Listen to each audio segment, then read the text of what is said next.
Hey everybody, this is Jason Ostrowski, and welcome to another edition of the Everything Real Estate Podcast. In this week's episode, we have a conversation with Brad Dahler, who is a top producing agent, and maybe that's not giving him enough of his due. He is a mega agent in the Florida Panhandle on the Emerald Coast with BHHS Beach Properties of Florida.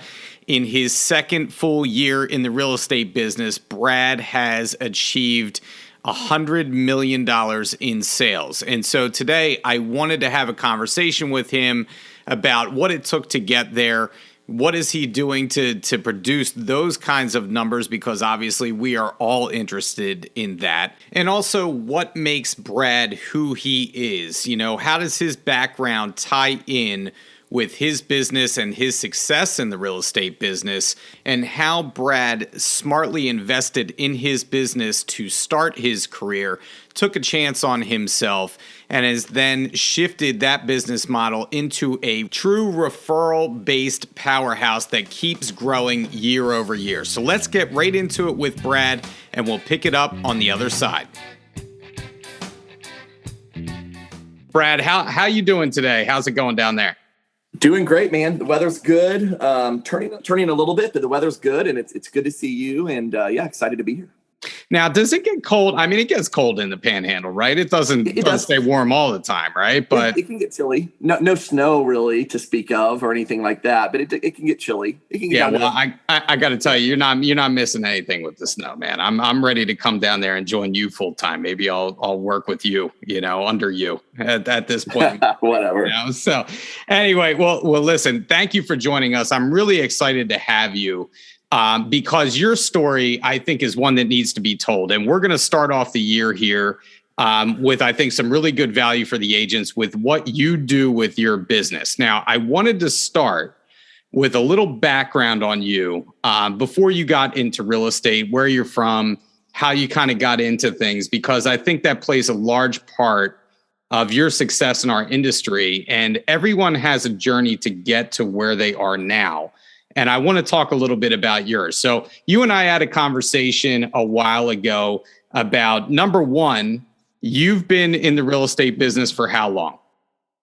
A little, barely over 2 years. I was on site for a developer for about 8 months. And that's when I first started. And then I started general sales in March of 2021. All right. So that's really important, I think, to the point that I want to hit here. Now, you are in Florida now, but how long have you lived in Florida? 3.5 years. And prior to that, you were in Missouri, right? Yep, Missouri, correct. All right.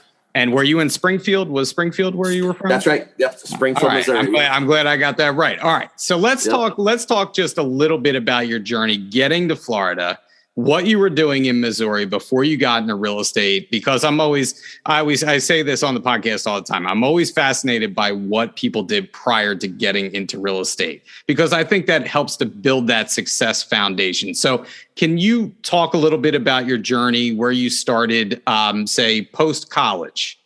Because one of the things that I found out about you is that you actually sold MCI long distance in college. Is that correct? Yeah, that is correct. That was in college. Yeah, I did that for quite a while. It was working 35 hours a week, 4 to 10 or 4 to 11 at night. And then on the Saturdays from, 8 to noon, 8 to 1. And it was selling MCI long distance phone service all across the country. Cold calling people. It was a, inside sales job. And it was repetitive, very hard, very long, very grinding, but it was, very helpful, very educational for me. Yeah. Well, outside of being a masochist, because you have to be a masochist to get on the phone and make those calls every day, day in and day out, it seems like it might be torture, but you did pretty well with that. And from my understanding, you enjoyed that, and you learned a lot on how to talk to people during that time period. Is that fair to say? Yeah, that you hit the nail on the head. I'm not just being agreeable, but yeah, I learned a lot. You deal, I laugh when people talk about rejection. I'm like, oh man, yeah, you don't know some of the things I've been called or told or hung up on or whatever. But more importantly than that, you have to make a very, very, very quick connection. Like when I say quick, like less than 3 minutes, less than 2 minutes, quick connection over the phone. Yeah. Yeah. And I would think that you got one shot with something like that. And the pressure is on there to perform. So I think putting you on the spot like that, I know early in my career, I sat new construction, and that's kind of where I cut my teeth on how to talk to people. People would come into the showroom, what questions to ask, when to ask them, those pressure points of pain and pleasure. What are they looking for? What are they not looking for? You have to learn that very quickly to potentially convert a client. So, okay. So you get past that, you learn a lot from, your MCI days. And then where did you venture into? What did you do after that point in your career?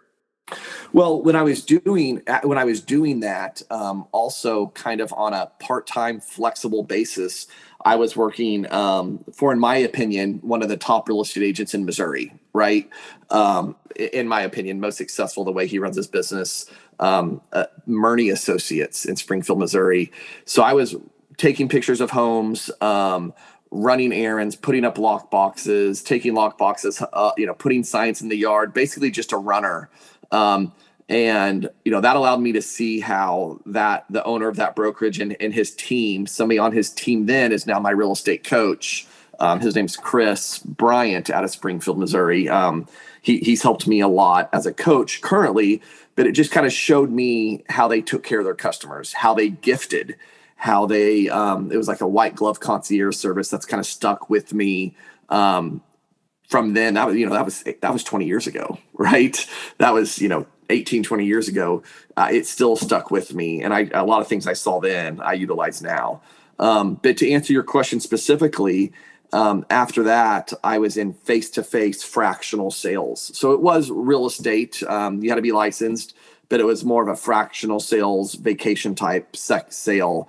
And it's very similar to MCI, where you had to make a quick connection.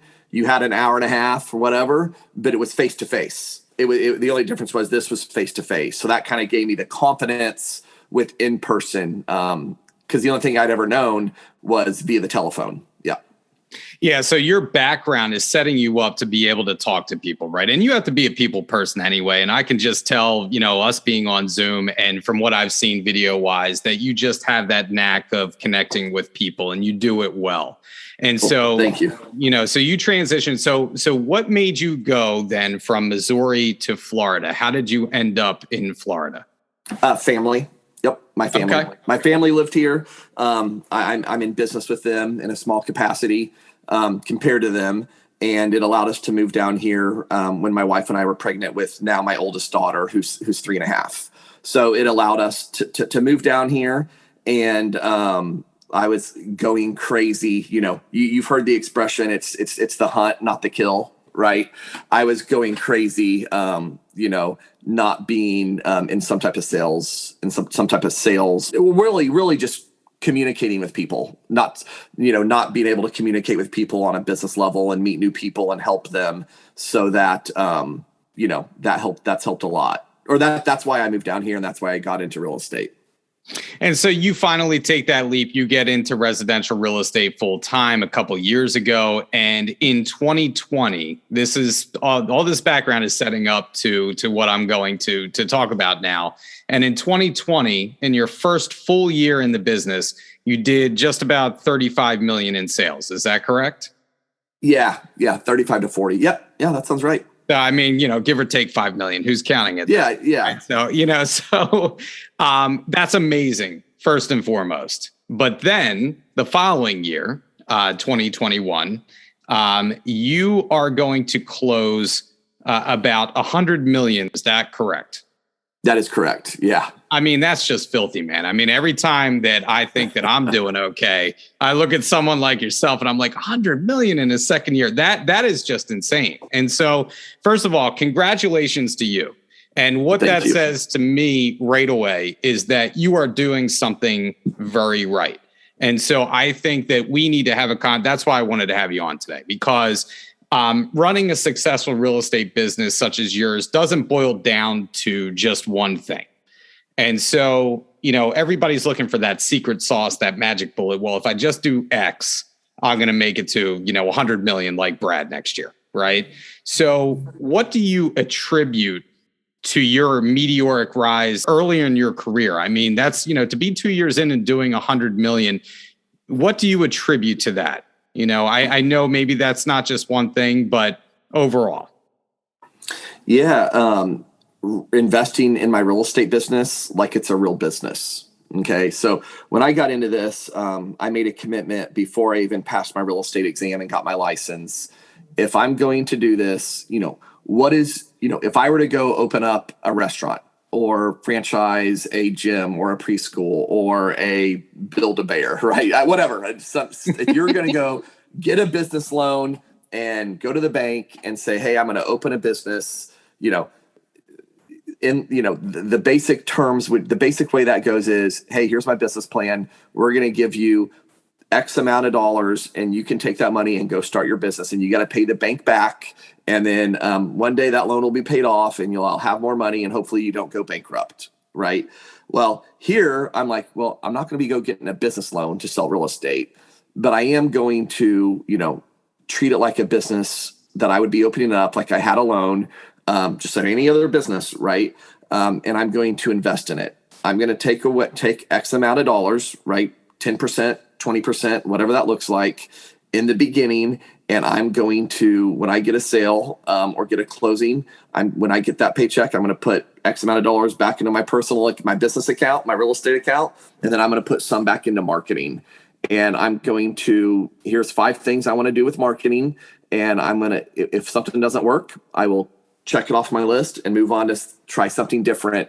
And, this is probably the wrong way to say it, but play puppet master with 4 to 5, maybe 3 to 5 different marketing avenues until I start getting results.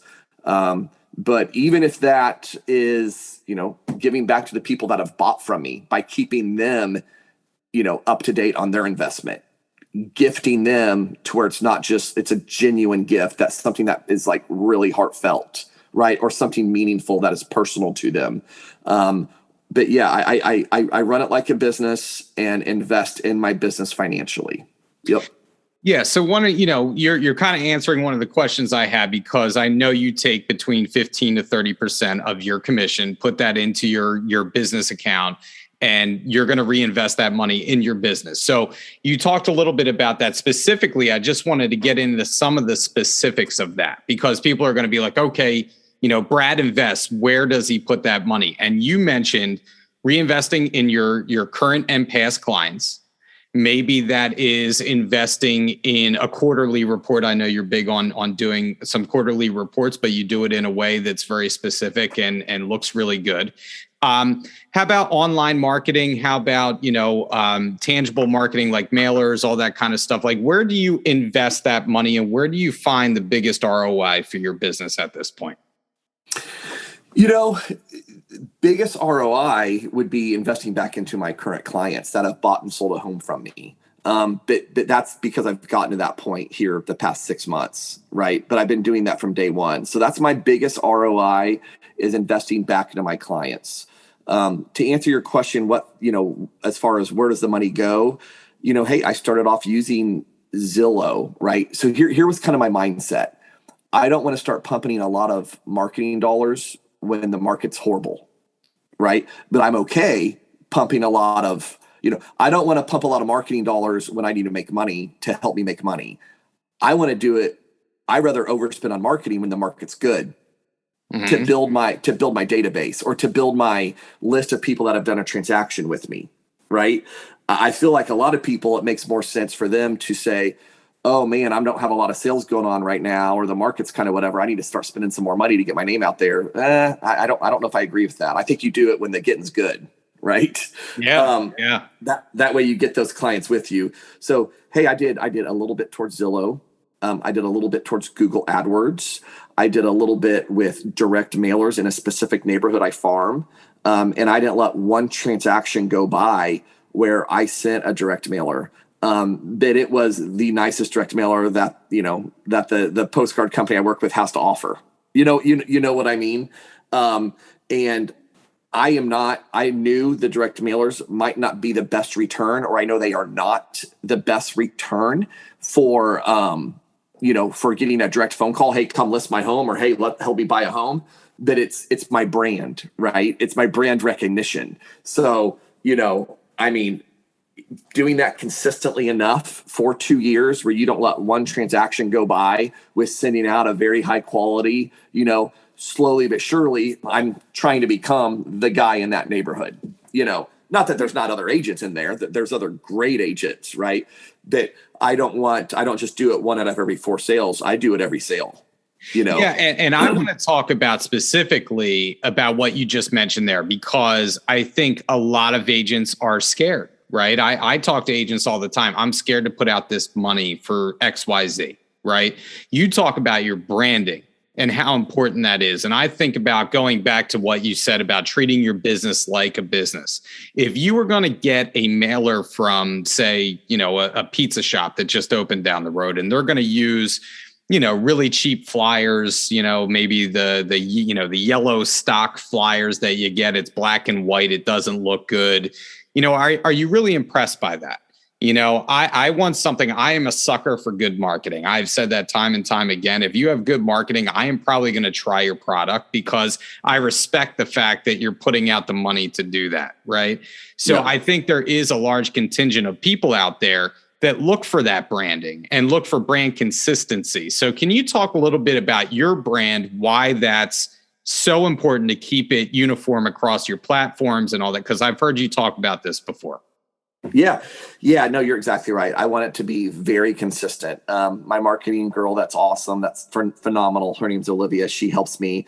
I'm like, hey, I want to have the same look on postcard as I do Instagram, as I do whatever, right? Why am I that way? I know if I'm staying at a Westin hotel, I know there's going to be a certain level of quality. If I'm staying at a Four Seasons or a Ritz, there's a certain level of quality, right? Different location, but it's going to be the same type of customer service. That's kind of what I want every marketing, outlet to be for me, to where it's like, oh yeah, that's this one guy. That's the font he uses. Not that I have to use the same font every time, but same feel. Same feel. That way it does. They know it's me. And back to what you said a second ago, it's easy when you get a home under contract, right, for a real estate agent or a home pending, to do the quick math on what your commission's going to be. Right. That lasts for me for maybe 0.02 seconds. What I'm thinking about is, with the money I make from that, how can I turn that into 2-3 more deals? I love that. Right. I don't do the quick math. I don't do the quick math of, I'm going to make X amount of dollars. I don't even think I do that. I don't even know. I'm like, well, it is what it is. When I get the check, I'll know. But the great news is that'll allow me to give more money to go catapult this into 2-3 more deals. And I think that's the biggest thing that I kind of glean from you, is that you're always forward thinking, and you think of the macro. You think about just real estate in the business world, right? How would other competing, because you're not just competing necessarily against other realtors or real estate companies or teams or whatever. You're competing in the business world, and you're thinking about that business that way. And I find that to be the most refreshing thing about you, is that it is, you're looking at things through a lens in the business world, not just real estate specific, and what works as a whole in the business world and not just real estate specific. And I think looking forward to getting more business and perpetuating it from each deal that you do and getting excited about that is what is separating you from, say, the competition, or someone that is just strictly focused on that commission and that's it. And then they're not going to do anything past that for their clients, So I think that's a really important lesson. Okay. So you get up every day. What does a typical day look like for you in the business world? Now, I know you have your marketing person. You also have, I believe, a transaction coordinator or an assistant of some kind of. Yep. Right. So what do you focus on per day? What does it look like for you? Yeah, well, it definitely does not look like it, but I believe it or not, I do ride a Peloton. It doesn't look like it. Yeah, I might follow it up with McDonald's for breakfast, but I do I do ride the Peloton as much as I can, and that gets my head right. I enjoy that, and get the kids help my wife get the kids ready. She's doing the heavy lifting, obviously, but help her and get to the office. I don't have set hours I work, but me and my real estate partner friend that works alongside me, we're in the office a lot. We don't have to be here by 9, but we show up between 8 and 9 every day, right? Every day, knock out critical emails, reach out to a few people of deals we have going on, basically customer service, right? The first half of the day, clean up. And then, after lunch to 4 to 5 o'clock, prospect, make a few phone calls. I don't cold call saying I will. I'm not above it. As you know, I used to do MCI, right? But I only cold call with intention behind it. I have a buyer looking for a specific house in a neighborhood, right? And it's real, right? I don't, or I don't cold call saying, hey, can I list your house? Here's what it's worth. There's always a reason to call, right? I'm a big believer, and I know, I might be getting the cart ahead of the horse because I'm sure you're going to bring this up. I'm a big believer in hard, tangible mail, right? It's a lot more efficient to send an email, and I still do that. I do it 2 ways, but I want my people to know if I have I have 2 really good buyers right now looking in a specific neighborhood, and I feel like they're very loyal to me. I'm their agent, no ifs, ands, or buts about it. I went by this community yesterday, put together a very nice, thick, beautiful package for them, wrote a personal note, and 2-day aired it, for $12 each to their house, right? So they will be getting that. One will be getting it on Thursday. One will be getting it on Friday. And once they receive that, I have it timed to where I'm going to hit them with an email saying, hey, I know you received that hard mail today. Here's the digital version for your records. I really look forward to working with you.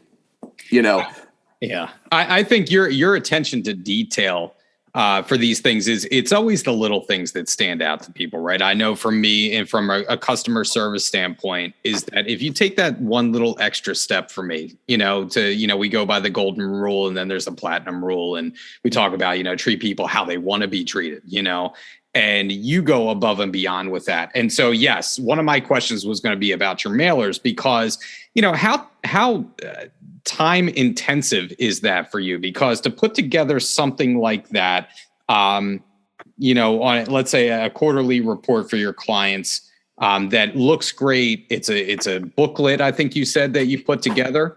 Yeah. How long does that take you per client to be able to do that?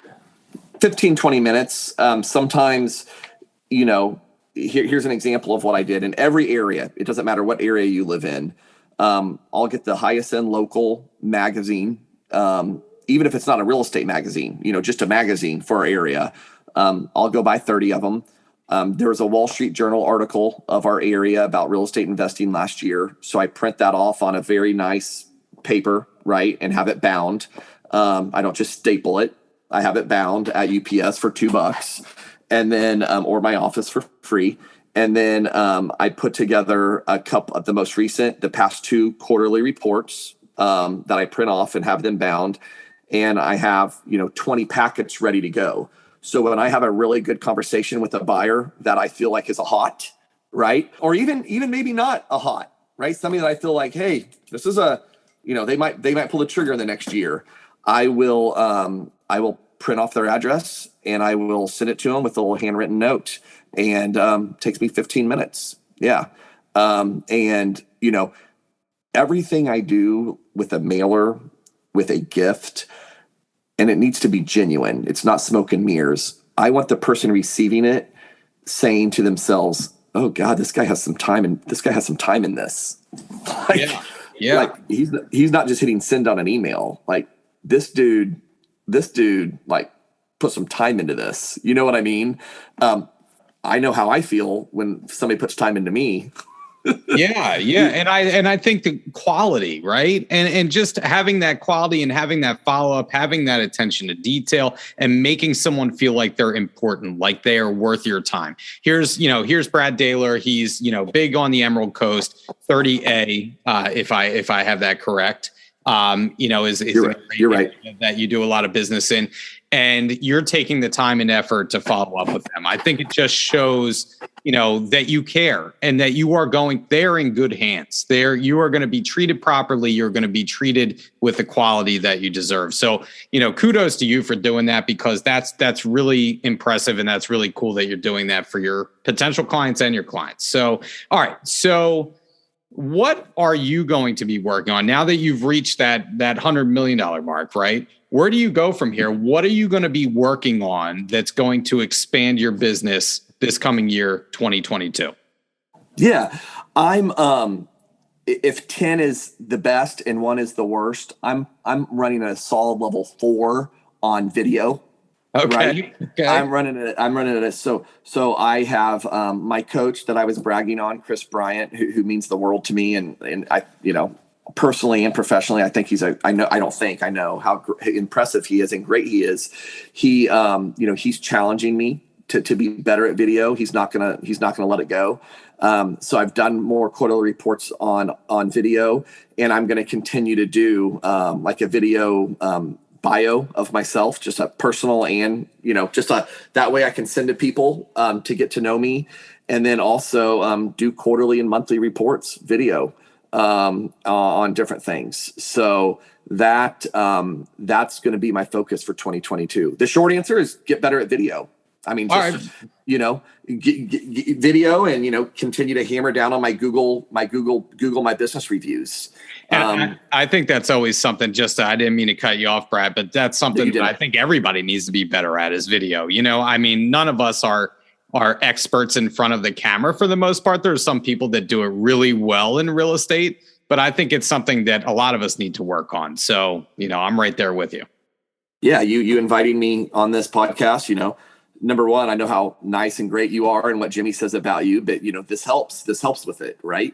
Yeah. So I appreciate it. Every little bit counts. I know, a few years ago, and this is I was thinking about this actually today, is that, I send out video email, right? And, a few years back, I was just loath to do it. I hated, because I'm a perfectionist. So being in front of the camera and doing, 10 takes to get it exactly how I want to do it can be time consuming. But I think as you go on and you go through just doing it, you realize that it's about just doing it. It's not about getting it perfect. It can be imperfect. Everybody is imperfect. I don't think everybody expects the world out of you. I think it's getting it out there and showing your true self, while you're doing it.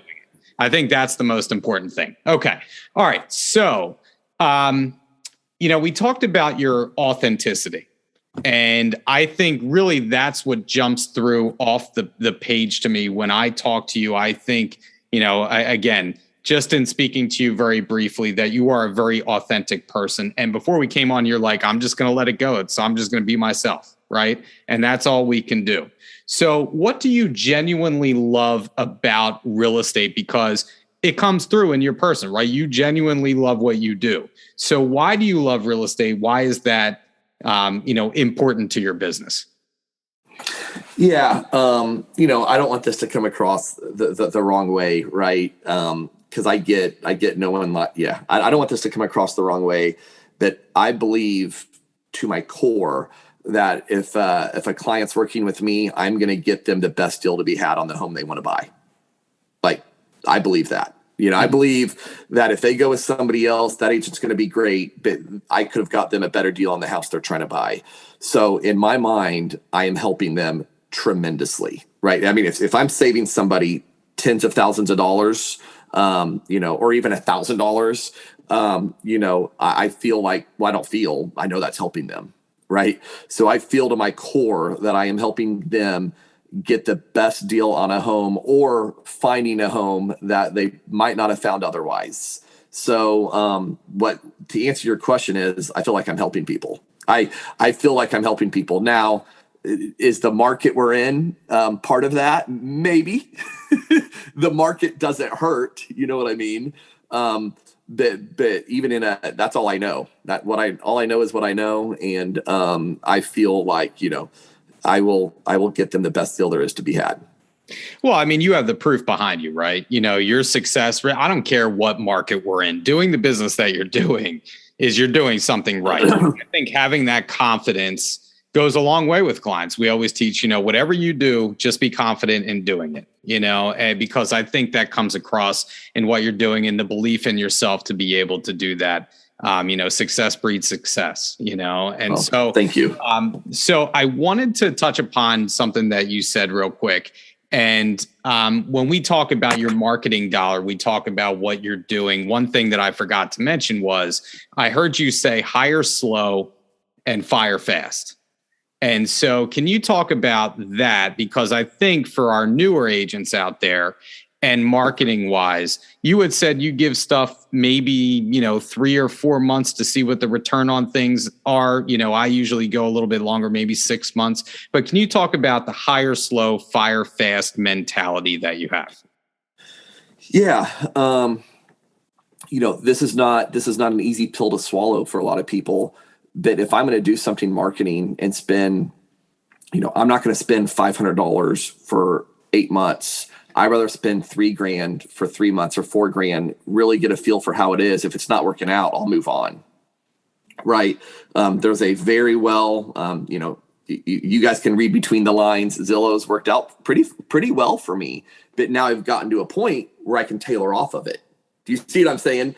Yeah. I used it to get me to a certain point, and now I can tailor off of it, right? Zillow's biggest competitor, probably in my mind, it wasn't a good fit for me. I went gung-ho the same way I did with them, and it wasn't there. So I moved on pretty quick, redistributed that money to Google AdWords, went through a couple people to help me manage my Google, and it's blowing me away. I love it. So I hope that answers your question. If you're going to do something, I want to give it a fair shake, right? What I mean by fair shake is I don't want to just limp along with $250 a month or $500. It might be a tough pill to swallow, but if you can get a deal or two that pays for that, will pay for it for 6 to 9 months, then you can make a decision if you want to stay with it. Yeah, I mean, it sounds like, and you mentioned Zillow before, and this is just one way. We always talk about there's 100 different ways to be successful in real estate, but it seems like you made the commitment to do that early, to get that heavy lift, right? To get That's right. That's right. And now you're at a point where with your business where now you're just cultivating your leads and making sure that you invest in your clients to be able to get referral-based business. Is that fair to say? That's it. That what you just said, you hit the nail on the head. And hey, here's something I'm going to be a little vulnerable. I've never told anybody this, not even Jimmy, but my wife knows this, right? It's not like I had, a lot of money in the beginning to make that commitment. It's not like if somebody said, oh, well, that's easy to say, Brad was able to have X amount of dollars in the bank to make that commitment. No, that's not the case. If anything, it was the polar opposite, but I made that commitment.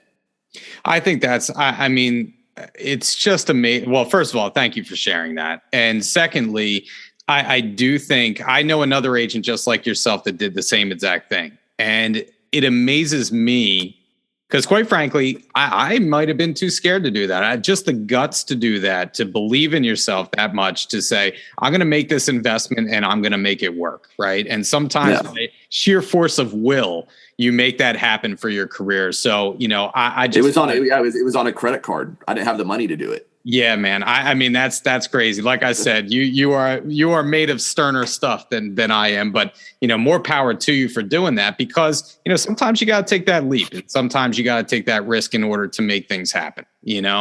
So anyway, listen, Brad, I want to make sure before we get out of here, where people can find you, online, Instagram, website, where can they connect with you from the Philadelphia market? Yeah, no. Yeah. Well, yeah. Before I appreciate everything. This has been fun. You have something about you that just makes me want to keep talking. So good for you. Well, thank you. Yeah, Brad Dahler. My Instagram is Brad_Dahler, Dahler 30A. So yeah, Brad_Dahler 30A is my Instagram. And then Brad at B for boy, P for Paul, FLA.com. But my phone number is 850-842-8800. I'm hyper responsive. My wife doesn't like it sometimes if we're at dinner, so I got to get better at that. That's another focus for 2022 is work-life balance. But yeah, obviously, people can reach out to you or me, and I'd love to work with some people. Absolutely, Brad. And we have a lot of people from our market heading down your way. So I just want to make sure if you need somebody down in the Panhandle there and on the Emerald Coast, that you reach out to Brad, make sure that you connect with him. So Brad, it was a real pleasure, man. Thank you for sharing your story. You've been awesome. I hope this motivates our agents in 2022. And you gave us some good food for thought on that podcast. So thank you so much. All right. Thanks, dude. Been great. Thanks. Let's keep in touch. That was the podcast this week with Brad Dahler. It was great to pick his brain a little bit and learn more about his business. A couple takeaways from my conversation with Brad. Number one, Brad's attention to detail stands out to me. And that could be in various forms throughout our conversation he was talking about. That could be the quarterly market report that he puts out to his clients. Very high quality, very detailed. Looks like he put a lot of time and effort into that. And that goes a long way with your clients. It could be Brad's branding and how it needs to look a certain way, or the font needs to match this font. It's the cohesiveness of his branding, that attention to detail. Or it may be just something as simple as taking advantage of every single sold property that you have for marketing purposes. That may be following up a sale in a community that you're farming in, or putting something out to your sphere of influence, but is taking advantage of every single opportunity that you have. And that starts with the attention to detail Brad has in his business.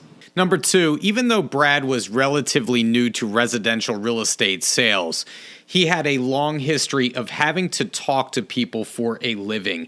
He learned what it took and where to connect with people, how to read people over the phone, how to make that connection in a short period of time. It was all about practice leading up to Brad's career in residential sales. So you wouldn't go and run a marathon without practicing first beforehand. And the same goes for real estate. Practice makes perfect. So if you're not perfect with your scripts, if you're not perfect with your language, there's always room for practice. Make sure that you work on your presentations. Make sure that you learn the right wording to use with your clients. Look at scripts. Practice with your loved ones or colleagues. It all makes a difference in your business. And finally, number three, and I think the biggest thing was Brad was not afraid to invest in himself. Even when, he didn't have a lot of money in the bank, even when he was putting debt on a credit card to jumpstart his business, he invested in himself and believed in himself. And I think a lot of times as real estate agents, I think we are all guilty of not having that supreme confidence to be allocating money sometimes when we don't have it in our business. We kind of shy away from doing that. But Brad's aggressiveness and betting on himself paid off. And as you can see, his business is thriving because of it. And now Brad doesn't have to pay for leads anymore. He just cultivates his sphere of influence. It's now a referral-based business for himself, and you can see the results. Well, that's it for this week's episode. We'll be back in a few weeks with a new topic, a new guest. And as always, if I didn't cover a topic that you would like to hear about yet, please reach out to me at jason.ostrowski@foxroach.com. And if you haven't liked and subscribed to the podcast yet, please do so. Leave us a review. It helps us to reach more people and get our message out.